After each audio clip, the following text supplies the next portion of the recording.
Au sommaire de ce live, la guerre en Iran et le flou de la BCE autour d'une éventuelle hausse des taux, l'électricité nucléaire, nouveau cheval de bataille d'Emmanuel Macron et Boeing qui poursuit son redressement.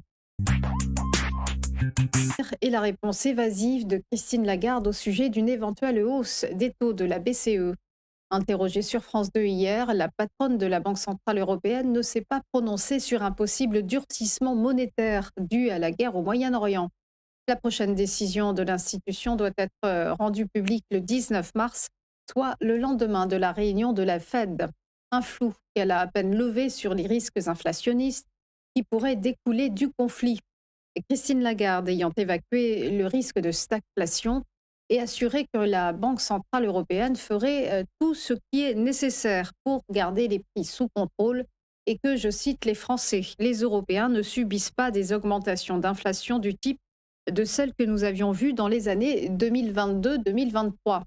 La présidente de la Banque centrale européenne faisait évidemment allusion au déclenchement de la guerre en Ukraine et à la flambée des prix qui s'en était suivie. Et justement, l'Élysée a fait savoir dans la soirée qu'Emmanuel Macron organisait ce mercredi une conférence téléphonique avec les dirigeants du G7 afin d'aborder les répercussions de la guerre en Iran sur les prix de l'énergie. Des discussions qui interviennent alors que les ministres de l'énergie du G7 ne sont pas encore parvenus à un accord sur un recours aux réserves stratégiques de pétrole. Enfin, sachez que la tension reste vive dans le détroit d'Ormuz, où des mines iraniennes auraient été posées dans ce passage clé pour l'or noir et bien entendu tout le commerce mondial. Le président américain Donald Trump a d'ailleurs prévenu de conséquences militaires inédites pour Téhéran et exigé le retrait de ses potentielles mines. Et au moment où la guerre au Moyen-Orient fait s'envoler les prix énergétiques, comme ceux du pétrole et du gaz, le nucléaire a fait son opération séduction hier, à l'occasion du sommet international qui lui était dédié. En quête de financement, Emmanuel Macron s'est livré à un plaidoyer pour les investissements en faveur de l'électricité nucléaire. Nous avons besoin du nucléaire, source de progrès, de prospérité et d'indépendance, a-t-il déclaré. Aux côtés d'une soixantaine de délégations étrangères réunies près de Paris, le chef de l'État s'est positionné en faveur d'une évolution du cadre de financement, alors que la France s'apprête à construire 6 EPR2. Il faut remobiliser les financiers, a-t-il expliqué, énumérant les vertus selon lui de l'électricité nucléaire. Bas carbone, compétitive et souveraine, elle occuperait un rôle central dans le contexte géopolitique actuel.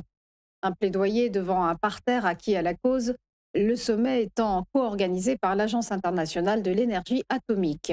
À noter qu'un conseil de politique nucléaire doit se tenir ce jeudi. Ce sera à la centrale normande de Penly. Et on termine avec l'embellie qui se poursuit pour Boeing. Après une succession d'années noires, le géant aéronautique américain a signé son meilleur mois de février depuis 2017, avec la livraison de 51 avions. Depuis une dizaine d'années, l'avionneur avait plutôt coutume de livrer une vingtaine d'appareils seulement sur ce mois en question. Par ailleurs, Boeing a également fini d'écouler son stock d'avions fabriqués avant 2023.